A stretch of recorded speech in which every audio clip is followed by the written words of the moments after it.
Okay guys, let's begin with forces. मैंने ये चीज़ पहले ही करा दी थी। लेट्स जस्ट बिगिन, इधर से मैंने करा दी थी कि भाई फोर्स इज़ अ पुश और a pull. We already know that. उसका सबसे बेस्ट एग्जांपल है gravitational weight, which is known as the gravitational force itself. It's a force itself and it always aims downward towards the centre of the earth या centre of the planet. अच्छा, अब उसके बाद जो है मैंने Newton's first law भी I think मैंने करा दिया था। मैंने ये भी करा दिया था, ये भी मैंने करा दिया था। उसके बाद फिर मेरे पास आया था mass and inertia. Now this is something that is important. ये चीज़ मैंने पहले भी डिस्कस की थी when we were discussing mass itself in the past, right. So ये मैं चाहता हूँ कि आप लिख लो तो बहुत अच्छा है। This is very important that you should write it down. Basically जितना ज़्यादा मास होगा उतना ज़्यादा एनर्शिया होगा। दैट मीन्स के भाई इसका मैं एग्जाम्पल भी आपको दे सकता हूँ। Please join in. सबसे पहले इसका एग्जाम्पल सुन लो। The thing is, you already know this idea. If an elephant is charging towards you, I think I quoted this example in the past as well. If an elephant is charging towards you, what is the best protection against that elephant? Side stepping. आप side step कर लोगे तो वो एकदम से cross कर जाएगा। आपने आई थिंक रोडियो वगैरह तो देखा होगा ना, जिसमें वो बुल भागता हुआ आ रहा होता है आपकी तरफ, सही है। तो उसमें आप साइड स्टेप करोगे तो एलिफेंट में इतना इनर्शिया था कि वो एकदम से अपना डायरेक्शन चेंज नहीं कर सकता। अब जस्ट इमेजिन कि एक रैट जो है, एक चूहा जो है, वो आपकी तरफ भागता हुआ आ रहा है। उससे तो आप अपने आप को नहीं बचा सकोगे साइड स्टेप करने में। वो तो एकदम से एकदम से वो अपना डायरेक्शन चेंज कर सकता है बिकॉज उसके मास कम है। सो ये चीज़ आप याद रखना।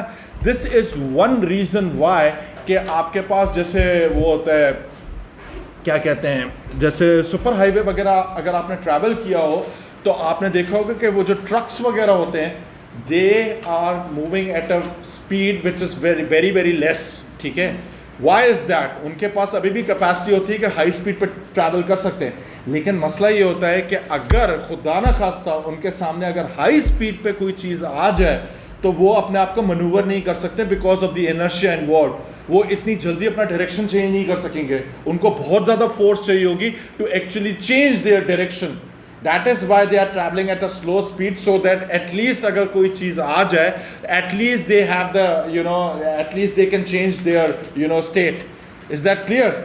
सो basically this is what inertia is all about. लिख लो।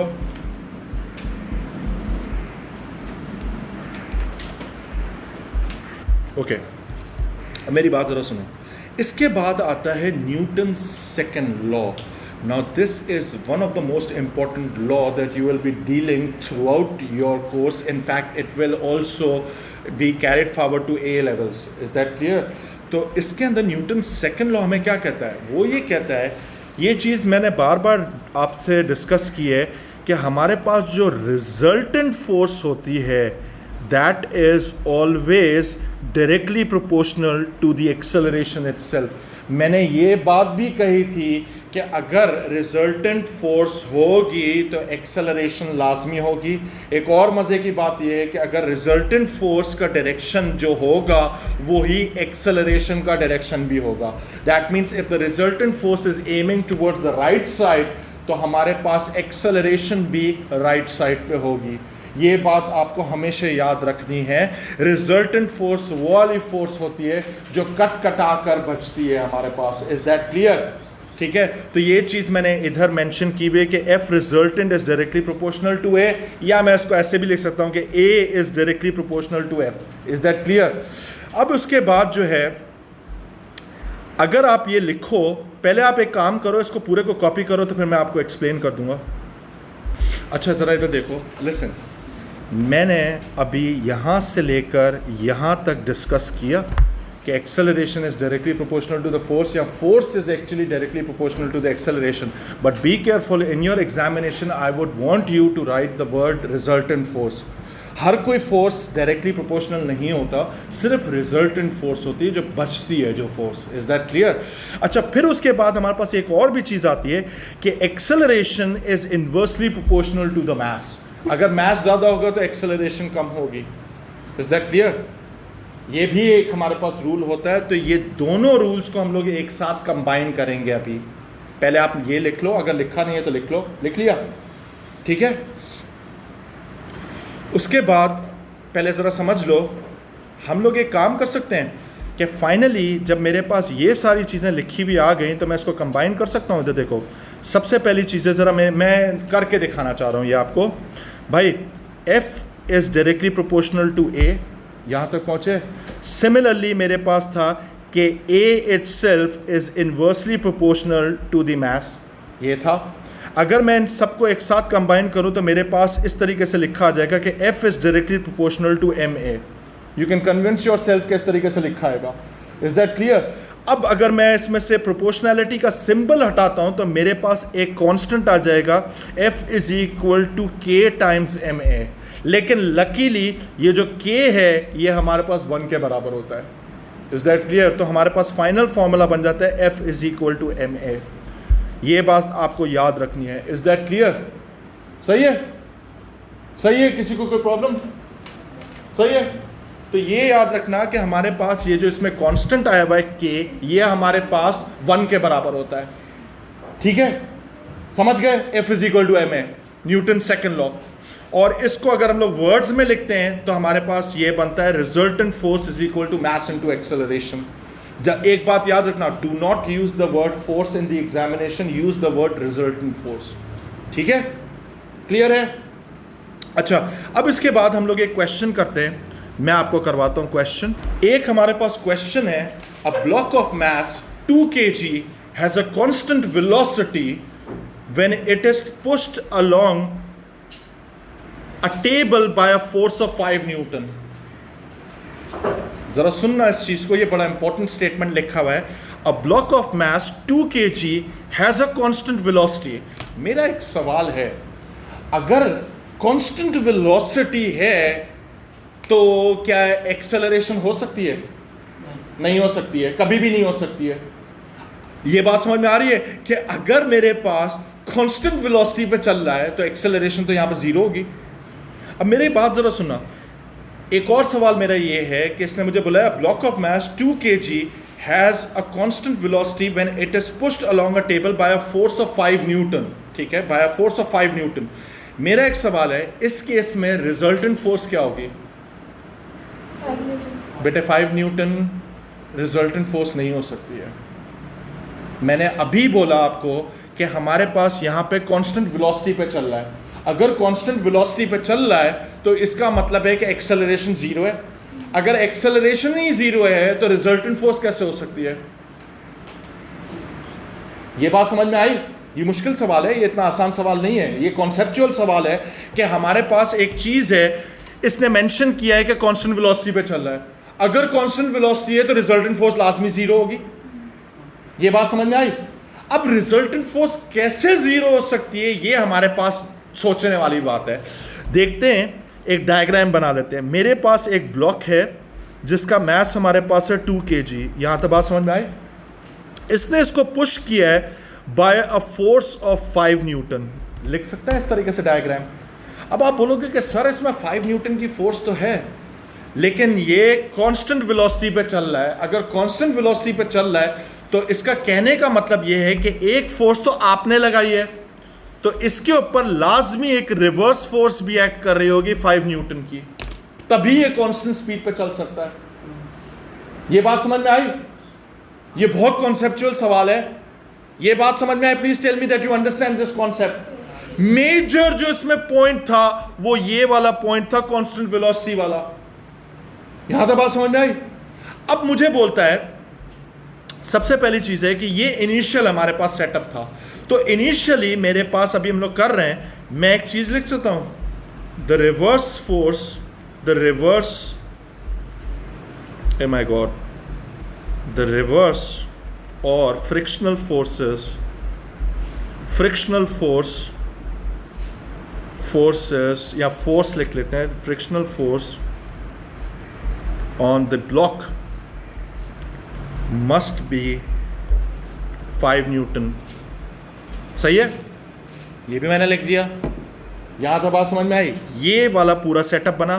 अब जरा सुनो, when the push is increased to 9 Newton, what is the resultant force? अब जरा सुनो, रिवर्स और फ्रिक्शनल फोर्स मिल गई हमें क्योंकि शुरू में कांस्टेंट स्पीड पे था। तो अब मैं निकाल सकता हूं मेरे पास रिजल्टेंट फोर्स इसके बाद क्या होगी वो हम लोग निकाल सकते हैं। भाई जरा इधर देखो, हमारे पास शुरू में ये सेटअप था, इसने तब था जब हमने 5 न्यूटन की फोर्स लगाई हुई थी, सही है। इसके बाद इसने फर्दर इंक्रीज किया इसको 9 न्यूटन पे।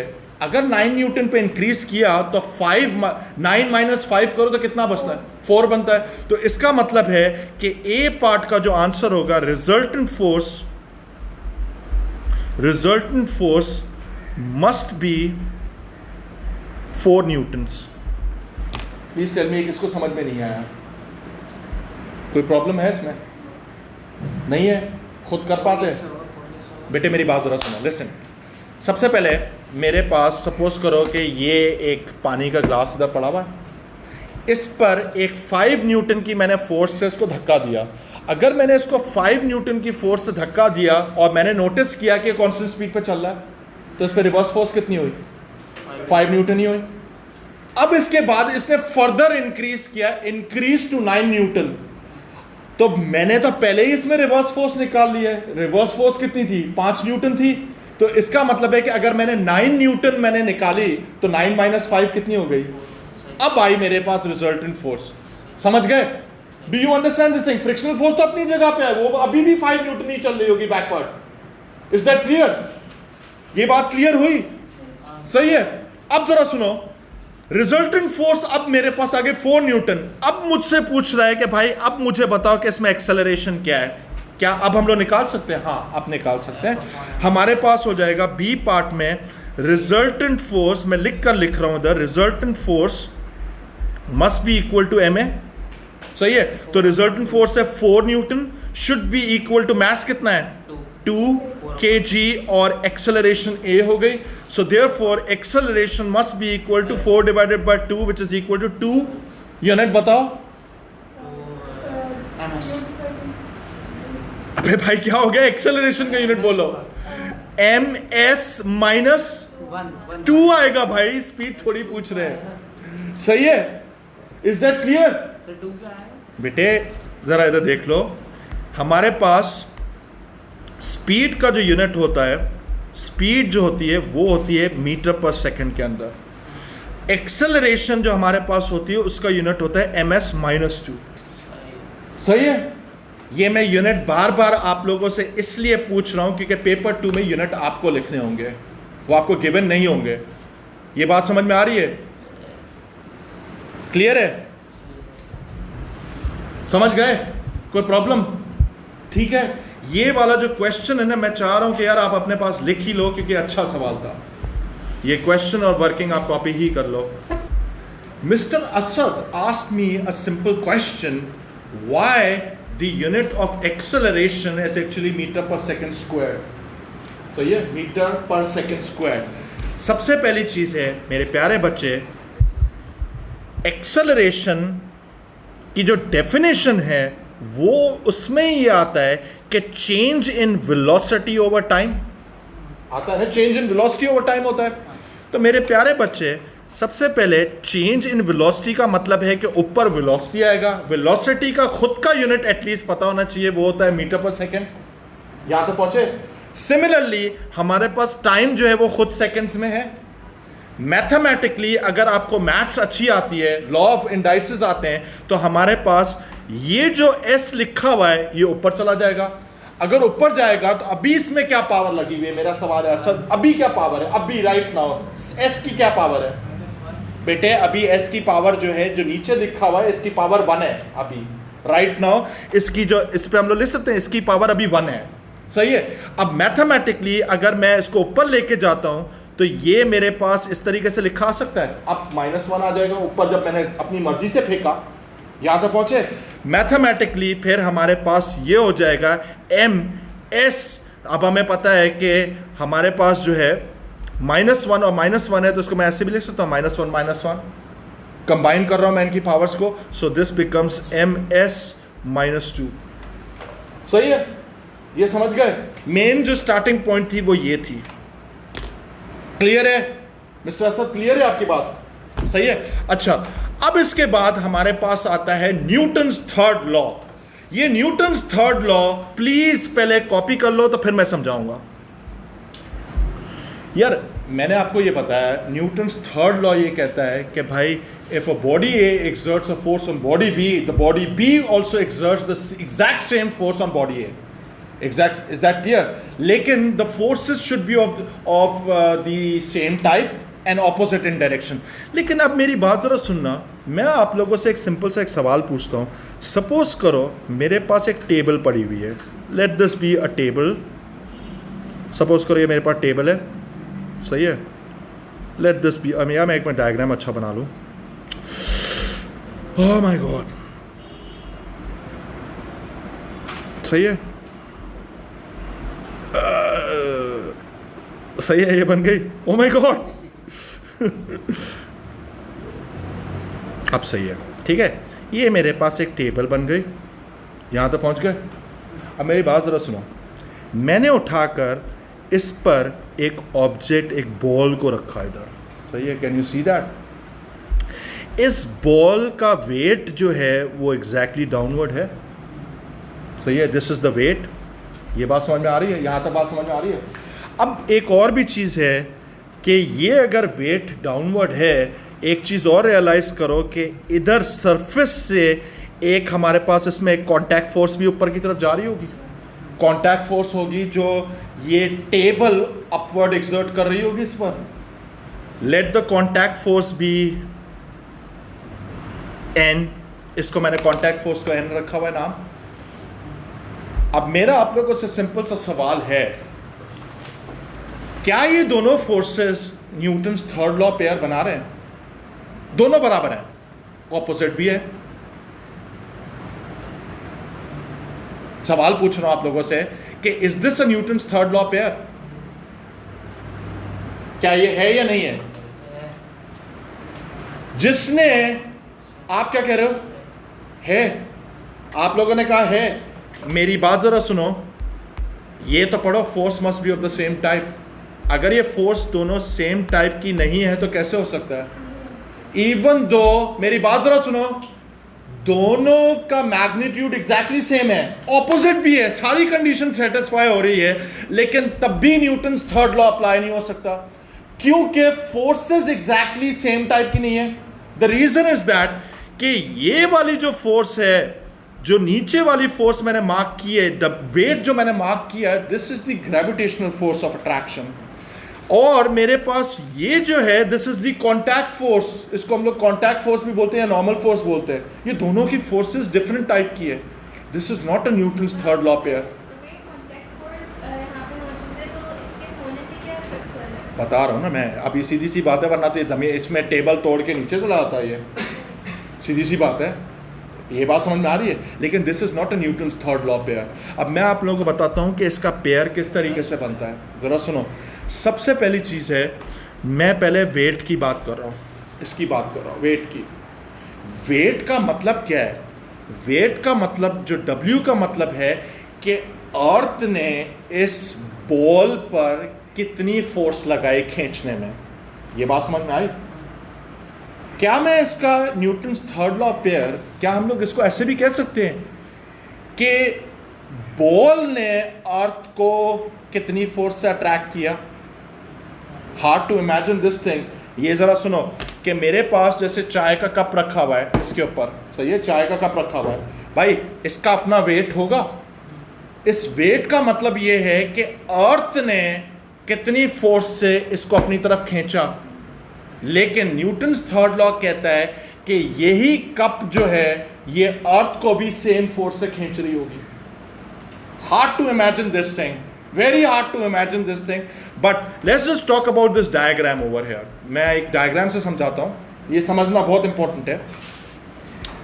मेरे पास सपोज करो एक अर्थ ये रही, और साथ में मेरे पास एक प्लैनेट है, उसका भी सेम ही है मेरे पास मास वगैरह। बेटे बीच में बात नहीं करना, ठीक है? ज़रा सुनो इस चीज़ को कि मेरे पास let this be earth and let this be another earth. अभी तो सीधी सी बात है कि अर्थ में भी ग्रेविटेशनल पुल है, अर्थ में, और दूसरी अर्थ में भी ग्रेविटेशनल पुल है। इसके अंदर हमारे पास एक फोर्स इस तरफ होगी तो एक फोर्स इस तरफ होगी। यहाँ तक तो बात समझ में आ रही है? दोनों एग्जैक्टली सेम फोर्स एक दूसरे पे एग्जर्ट कर रहे हैं। न्यूटन थर्ड लॉ पेयर हो गया। यहाँ तक क्लियर है? लेकिन अब मेरी बात ज़रा सुनो। सपोज करो कि ये वाला जो मेरे पास अर्थ है, मैं इसका नाम ही चेंज कर देता हूँ। ये मेरे पास एक प्लैनेट है P, ठीक है। अगर मैंने इस प्लैनेट को छोटा किया, थोड़ा सा छोटा किया, बल्कि मैं इसको मून बना देते हैं, तो अब मेरे पास ज़रा सुनना, अभी भी तो हम लोग यही कह सकते हैं कि भाई इस मून ने अर्थ को अपनी तरफ पुल किया या अर्थ ने मून को अपनी तरफ पुल किया, लेकिन इम्पैक्ट दोनों पे डिफरेंट होगा। फोर्सेस सेम है, लेकिन बात यह है कि मेरे पास ये जो अर्थ है ये मून को अपनी तरफ पुल कर रही है, लेकिन मून भी अर्थ को अपनी तरफ पुल कर रहा है। लेकिन बात यह है कि मून जो है उस पर इन्फ्लुएंस ज्यादा आ रहा होगा क्योंकि मून का मास कम है। ये बात समझ में आ रही है? अब सेम चीज करते हैं इधर। मेरी बात सुनो, late this be the moon. ये मेरे पास मून है। एक मिनट, पेन को छोटा कर लेते हैं, इसको समझना बड़ा इंपॉर्टेंट है। ये मेरे पास मून हो गया। यहाँ तक बात समझ में आई? बेटे मैं आपसे पूछ रहा हूँ, ये समझ में आया? मून है और एक अर्थ है। मैंने कहा कि भाई जाहिर सी बात है मून का भी तो एक वेट आ रहा होगा। वेट की जो डायरेक्शन होगी वो हमारे पास इसी डायरेक्शन में होगी। Late this be the weight of the moon. अब मैं ये कहता हूं कि मून भी अर्थ को अपनी तरफ पुल कर रहा होगा। ये जो दोनों फोर्सेस होंगी ये दोनों बराबर होंगी। यहां तक बात समझ में आई? Please try to understand this thing कि these forces must always be equal. अगर ये लॉ ये वायलेट हो जाएगा अगर दोनों में फर्क आया। इन दोनों का मैग्नीट्यूड एग्जैक्टली सेम होगा। अगर एक 1000 न्यूटन है तो दूसरा भी 1000 न्यूटन होगा। सपोज करो मैं वैल्यू लगा लेता हूं इस पर। मेरे पास ये भी जो है, ये वाली जो फोर्स है जो मून अर्थ पे एक्सर्ट कर रहा है ये भी 1000 न्यूटन है, और जो अर्थ मून पे एक्सर्ट कर रही है ये भी 1000 न्यूटन है। लेकिन बात ये है कि मून का मास कम है, उस पर ज्यादा इफेक्टिव होगी, और अर्थ का मास ज्यादा है तो उस पर कम इफेक्टिव होगी। ये बात अब समझ में आई? Please try to understand this thing. इसका एक और एग्जाम्पल भी है कि जैसे फॉर एग्जाम्पल करो कि एक रस्सी है। बेटे आपका नाम क्या है? हूर। अच्छा बेटे हूर, मेरी बात सुनो। एक रस्सी है, सही है। मैंने एक रस्सी आपको दी, मैं रस्सी को पुल कर रहा हूं, सही है। मैं रस्सी को पुल कर रहा हूं, आपने उसको स्टिल रख के पकड़ा हुआ है। मेरे लिहाज से फोर्स लग रही होगी, सपोज करो कि 20 न्यूटन की फोर्स है, तो वही 20 न्यूटन की फोर्स से मैं आपको पुल कर रहा हूं। आपको ऐसा फील होगा कि आप मुझे 20 न्यूटन की फोर्स से पुल कर रहे हो। This is a Newton's third law pair. Do you understand this thing? Similarly, मैं इस टेबल की बात कर रहा हूं। ये जो W मैंने इधर फोर्स रखी हुई है, this is the weight. Weight का मतलब ये है कि अर्थ इस बॉल को अपनी तरफ पुल कर रही है। Conversely I can also say that कि मेरे पास, हमारे पास अगर ये W जैसे फॉर एग्जांपल इसका जो वेट है मैं लगा लेता हूँ, इसका वेट लगा लेते हैं 60 न्यूटन, सही है। इसका था वेट 60 न्यूटन, सही है। तो मैं ये भी कह सकता हूँ कि इस बॉल ने अर्थ को पुल किया 60 न्यूटन की फोर्स से, सही है। अब मेरा आपसे सवाल है, आप बोलोगे कि सर बॉल ने अगर अर्थ को पुल किया 60 न्यूटन की फोर्स से तो क्या अर्थ मूव होगी? नहीं, मास बहुत ज़्यादा है, इन्फिनिटली लार्ज मास है। लेकिन ये लॉ आपको हमेशा दिमाग में रखना है। Is that clear? अब आप बोलोगे कि sir what about this contact force? ये कॉन्टैक्ट फोर्स क्या भला है? इधर ज़रा इधर देखना, लिसन, मेरी बात सुनो कि अगर 60 न्यूटन की फोर्स डाउनवर्ड है तो सपोज करो मेरे पास ये वाली जो एन की भी है ये भी 60 न्यूटन है, ये अलग टाइप की है। अब आप मुझे बोलोगे कि सर इसका न्यूटन्स थर्ड लॉ पेयर किसके साथ बनेगा? इसका बड़ा सिंपल सा है, देखो टेबल के सरफेस ने इस बॉल पर 60 न्यूटन की कांटेक्ट फोर्स लगाई, तो बेटे इसका भी तो सरफेस होगा, इस बॉल का भी तो सरफेस होगा जो कांटेक्ट में, ये भी एक कांटेक्ट फोर्स लगा रही होगी इस टेबल पर, वो भी होगी 60 न्यूटन की।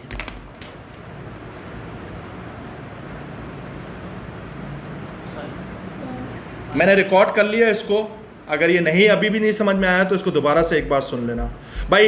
इन शॉर्ट फिलहाल अगर कच्चा भी है, मेन चीज ये है कि भाई दोनों फोर्सेस एग्जैक्टली सेम टाइप की होनी चाहिए, ऑपोजिट होनी चाहिए और सेम मैग्नीट्यूड होना चाहिए। अगर 10 न्यूटन की फोर्स मैंने आप पे लगाई तो आप भी मेरे पर 10 न्यूटन की फोर्स लगाओगे, लेकिन अगर मेरा डायरेक्शन आपकी तरफ है तो आपकी तरफ से फोर्स मेरी डायरेक्शन में होगी। क्लियर है? ये असल में जो टेबल वाला एग्जांपल है ये आ चुका है पेपर के अंदर, इसलिए मैं डिस्कस कर रहा था। Majority of the candidates actually did not get this correct. उन्होंने कह दिया कि oh my God, weight is equal to n. Weight is definitely equal to n, but this is not a Newton's third law pair. दोनों की forces different type की है। Clear है? अब जरा इधर देखो, ये वाला मैंने वही वाला एग्जाम्पल है रस्सी वाला जो हमने बात की थी, सही है? Is that clear? अब हम लोग चलते हैं, ये वाले भी मैंने डिस्कस कर लिया। अब फ्रिक्शन के बारे में भी कुछ लिख लो please, I want you to write this down. Frictional forces वो वाली फोर्सेस होती है जो अपोज करती है मोशन को। Do you understand this thing? जैसे मेरे पास ये कप है, इसको मैं अगर मूव कर रहा हूँ तो I can feel that there is a force that is acting in the opposite direction. Is that clear? वो इसको अपोज कर रही होती है। अब ज़रा सुनना, मैंने अभी फ़िलहाल इधर सिर्फ बुराई लिखी है, इसके बारे में सिर्फ मैंने बुराई लिखी है कि फ्रिक्शन जनरेट्स हीट। जाहिर सी बात है, हम सर्दियों में यूँ नहीं कर रहे होते हैं, तो फ्रिक्शन से हम लोग गर्म कर रहे होते हैं। You can try this right now, अगर ये करोगे तो आपके हाथ गर्म हो जाएंगे। हो रहा है ना? तो फ्रिक्शन जनरेट्स हीट। अब एक बात याद रखना, फिजिक्स की दुनिया में हीट जो है ये लॉसेस क्रिएट करती है। Is that clear? अगर कोई चीज़ बहुत तेज जा रही है, अगर उसके अंदर आपने हीट जनरेट करोगे तो वो स्लो डाउन हो जाएगी, because heat is technically a loss of energy. Is that clear? ये बात समझ में आ रही है? तो फ्रिक्शन मैंने अभी तो लिखा है कि फ्रिक्शन के बारे में मैंने सिर्फ इधर बुराई लिखी है, मैंने कोई इसके बारे में अच्छाई नहीं लिखी है। लेकिन एक बात ये है, friction is the only reason you tend to move. That is the only reason you tend to move. अभी अगर सीधी सी बात है, मैं इधर आता हूं फ्लोर पर, सही है? इधर आता हूं, इमेजिन योरसेल्फ, मैं इमेजिन करना इसको, मैं अगर मूव हो रहा हूं, basically it is because of the frictional forces. भाई फ्रिक्शन है तभी तो मैं आगे जा रहा हूं। मैं क्या कर रहा हूं टेक्निकली कि मैं जमीन को पीछे की तरफ पुश कर रहा हूं और जमीन मुझे आगे की तरफ पुश कर रही है। Do you understand this idea? That is because of the frictional force. Now just imagine कि यहाँ पे बहुत सारा ऑयल है, भाई मैं तो अपनी जगह पे सिर्फ मूव करता रहूंगा, मैं आगे जाऊंगा ही नहीं। Do you understand this thing? It is only because of the frictional forces that the cars tend to move. अगर फ्रिक्शनल फोर्सेस ही नहीं होंगी, जमीन और टायर के बीच में फ्रिक्शन ही नहीं होगी, तो बेटे टायर अपनी जगह पे ही घूमता रहेगा, जिसको हम लोग कहते हैं बर्नआउट। ऐसे ही होता है ना? और अगर सीधी सी बात है, friction is the only reason that the car tends to turn. अगर मेरे पास फ्रिक्शनल फोर्स ही नहीं होगी, गाड़ी कभी टर्न ही नहीं हो सकती है। जस्ट इमेजिन योरसेल्फ कि आपके पास एक वो है, क्या कहते हैं, यू टर्न है। यू टर्न तो समझते हो ना? आपकी गाड़ी जा रही है स्पीड में, आप स्टीयरिंग को टर्न करते हो तो गाड़ी टर्न हो जाती है। अब जस्ट इमेजिन कि आप एक रोड पर ऑयल फेंक दो, पूरे रोड पर ऑयल फेंक दो, सही है, और उसकी गाड़ी की स्पीड भी बढ़ा दो। अब उसको बोल बेटा अब टू टर्न करके दिखा। हाई स्पीड में आएगा, एक तो इनर्शिया भी ज्यादा है। अगर अब स्टीयरिंग व्हील को टर्न करेगा कुछ भी नहीं होगा, क्योंकि फ्रिक्शन थी नहीं, फ्रिक्शन है ही नहीं, तो बेटे गाड़ी तो सीधी निकल जाएगी। Is that clear?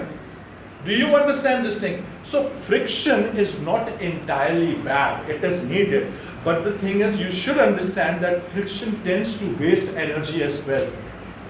सही है? आपने देखा होगा कि भाई मोटर वगैरह अगर चल रही होती है तो वो गर्म हो जाती है because of the frictional forces between the contact points. Is that clear? So it does reduces efficiency of that machine. Clear है ये बात? ये बात समझ में आई बेटे? आपको आई समझ में? 100% क्लियर हुआ? ठीक है, अब हम लोग आगे चलते हैं। ये थोड़ी सी जो मैंने रिकॉर्डिंग की होगी क्योंकि दूर था माइक से तो शायद इतनी अच्छी नहीं हुई होगी, लेकिन still you can make out of it. A car is moving at a constant speed along a straight road, okay? Describe how the forces acting on the car influence the speed of the car. How is a constant speed achieved? Can एक minute मैं जो है ना इसको पहले pause कर रहा हूँ ताकि मैं आप लोगों से डिस्कस करता हूँ. मुझे बोलता है a car is moving at a constant speed. He is absolutely right. कि अगर constant speed में चल रहा है तो इसका कहने का मतलब होगा कि गाड़ी की इंजन एक ड्राइविंग फोर्स क्रिएट कर रही होगी जो उसको आगे लेके जा रही होगी, लेकिन एक फोर्स रिवर्स डायरेक्शन में एक्ट कर रही होगी. उसका नाम क्या होगा? नहीं, फ्रिक्शनल फोर्सेस. सही है. अब मेरा ही आपसे सवाल है, आपने रिजल्टेंट फोर्स अभी कहा, रिजल्टेंट फोर्स कितनी होगी अगर कांस्टेंट स्पीड पे चल रहा है? जीरो. बिल्कुल जीरो होगी. क्यों जीरो हो गई रिजल्टेंट फोर्स? क्योंकि आगे वाली जो फोर्स जो इंजन लगा रही है वो बिल्कुल एग्जैक्टली इक्वल है जो फ्रिक्शनल फोर्सेस, जो एयर रेसिस्टेंस की फोर्सेस होंगी, तब हमेशा कांस्टेंट स्पीड पे चलेगी. Do you understand this thing? हाँ, अगर मुझे गाड़ी की स्पीड को बढ़ाना है, कौन सी फोर्स को बढ़ाना पड़ेगा? इंजन वाली जो ड्राइविंग फोर्स है उसको मुझे फ्रिक्शनल फोर्स से बढ़ाऊंगा ताकि एक रिजल्टेंट फोर्स क्रिएट हो और मेरे पास एक्सेलरेशन आए. अगर एक्सेलरेशन आएगी तभी तो स्पीड बढ़ेगी. समझ गए? ये सारी चीजें मैंने इधर लिखी है, आप पढ़ लो इसके बारे में. मैंने इधर लिखा है, मैं रीड भी कर लेता हूं आपके लिए. The driving force tend to increase the speed, जो मैंने बात लिखी है, but frictional force tends to decrease the speed. सीधी सी बात है, उसका काम तो यही होता है कि डिक्रीज करे. Constant speed is achieved when reverse forces become equal to the forward force. Is that clear? यही वाला स्टेटमेंट लिखा है. प्लीज ये क्वेश्चन समेत ये लिख लो, बहुत इंपॉर्टेंट है. पेपर 2 में इस तरह के सवाल बहुत कॉमनली आते हैं. अगर ये हो गया, ये हमने पूरा चैप्टर ख़त्म कर लिया है. अब क्वेश्चंस रहते हैं, वो मैं आपको नेक्स्ट क्लास में कराऊंगा या थर्सडे को करा दूंगा. लेकिन उससे पहले मैं आप लोगों से कुछ और चीज़ डिस्कस करना चाह रहा हूँ. ठीक है, ज़रा इधर देखना. लिसन, मेरे पास एक फोर्स लगी हुई है. एक मिनट. सपोज करो I have a force over here. ये मेरे पास एक फोर्स लगी हुई है. Let this be 100 newton. ठीक है, 100 न्यूटन की फोर्स है. सही है. अब सपोज करो कि मेरे पास एक फोर्स है, मैं काम कर रहा हूँ, ये वाला एक ऑप्शन सेलेक्ट कर रहा हूँ, and let there be another force. इधर देखो, इस फोर्स की डायरेक्शन मैंने इस तरफ रखी हुई है. इधर देखो, इस फोर्स की भी जो डायरेक्शन है वो इस तरफ है, और मेरे पास ये जो फोर्स है ये 50 न्यूटन की फोर्स है. मेरा आप लोगों से सवाल है, टोटल रिजल्टेंट फोर्स कितनी होगी? 50 न्यूटन होगी, लेकिन डायरेक्शन किस तरफ होगा? राइट साइड पे. बहुत आसान सा सवाल था ये. सही है. अब मेरी बात ज़रा सुनो. अब मैं एक और काम करता हूँ. इधर देखो, सपोज करो कि मैं इस फोर्स को, अब मैं जो है ना इस तरीके से कर रहा हूँ, इसी फोर्स को मैं बैकवर्ड कर देता हूँ, इस डायरेक्शन में कर देता हूँ, और ये अभी भी मेरे पास 50 न्यूटन की फोर्स है. Let this be 50 newton. तो अभी मेरे पास रिजल्टेंट कितनी हो गई? 50 हो गई. पहले वाले केस में बेटे आप लोगों ने जवाब शायद गलत दिया था. मेरी बात सुनो, मेरी बात इधर देखो. मैंने इसलिए आप लोगों से पूछा, इधर मेरे पास एग्जैक्टली मैंने इसलिए तो पूछा आप लोगों से इसलिए तो मैंने आप लोगों से वापस से पूछा. इधर देखो, इधर अभी है 50 न्यूटन की फोर्स, अभी दोनों राइट साइड पे है, तो रिजल्टेंट फोर्स मेरे पास राइट साइड पे होगी 150 न्यूटन की. सही है. अब ज़रा सुनो, अब मैंने एक और काम किया इसके अंदर कि मैंने इसी फोर्स को रिवर्स कर दिया. सही है, मैंने रिवर्स कर दिया और अभी भी 50 न्यूटन है. अब मेरे पास जो रिवर्स साइड पे कितनी है? लेफ्ट साइड पर 50 न्यूटन, राइट साइड पे कितनी है? 100 न्यूटन. तो मेरे पास ओवरऑल रिजल्टेंट बचेगा राइट साइड पे, वो होगा 50 न्यूटन का. अब जाके 50 न्यूटन की होगी. जरा मेरी बात सुनो, दोबारा सुन लो इस बात को भाई. मेरे पास अभी 100 न्यूटन की फोर्स है राइट साइड पर है. अभी आप ही जवाब दोगे. मैंने एक फोर्स लगाई इस पर एडिशनल राइट साइड पे 50 न्यूटन की. टोटल फोर्स कितनी हो गई? 150 टूवर्ड्स द राइट। अगर मैं ये करता हूं कि यही वाली फोर्स को मैं रिवर्स कर देता हूं 50 न्यूटन को, अब मेरे पास रिजल्टेंट कितनी हो गई जी?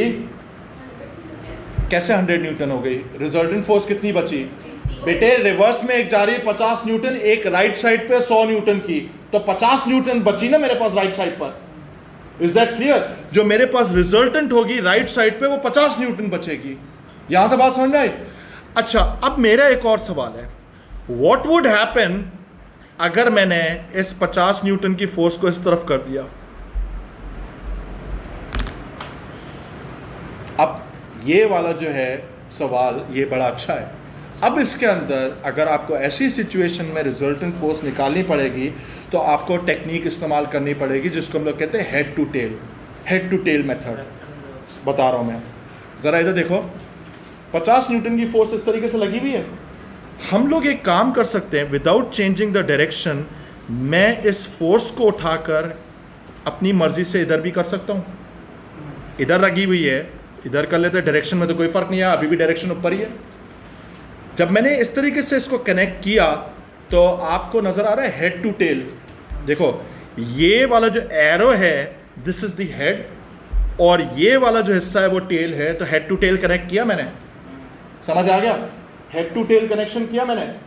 अगर मैंने इसको हेड टू टेल कनेक्ट किया तो मेरे पास जो रिजल्टेंट बनेगी वो हमेशा इस तरीके से बनेगी। इधर से आप स्टार्ट करोगे और इधर जाकर एंड होगी। This is the resultant force, इसको हम लोग कहेंगे रिजल्टेंट फोर्स। अब मुझे एक बात बताओ, अगर मैंने ये सिंपल से एक डायग्राम बनाया है, मुझे एक बात बताओ, क्या ये राइट एंगल ट्राइंगल बन रहा है?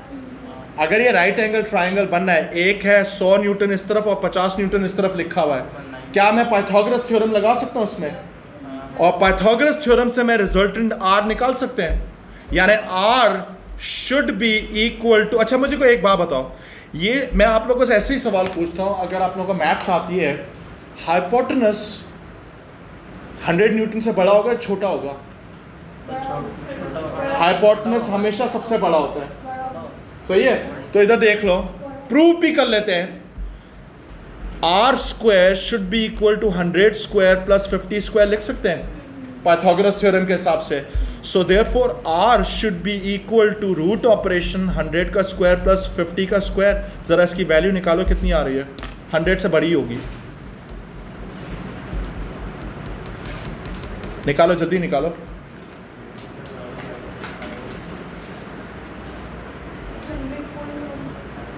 कितनी?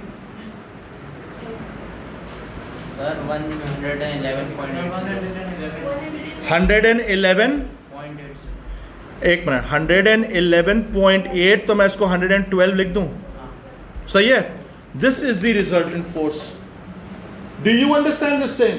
यानी अगर मैंने दो फोर्सेस लगाए, एक 100 न्यूटन की और एक 50 न्यूटन की, तो इनका कट कटा के जो बचा होगा वो बचा होगा 112 न्यूटन, लेकिन इसका जो डायरेक्शन होगा वो भी डिफरेंट है। सही है? ये बात समझ में आ गई? Is that clear? समझ गए? खैर ये आज के लिए इतना ही काफ़ी है, and we'll continue this discussion in the next class, most probably on Thursday 5 PM। सही है गाइस? कोई प्रॉब्लम, कोई सवाल?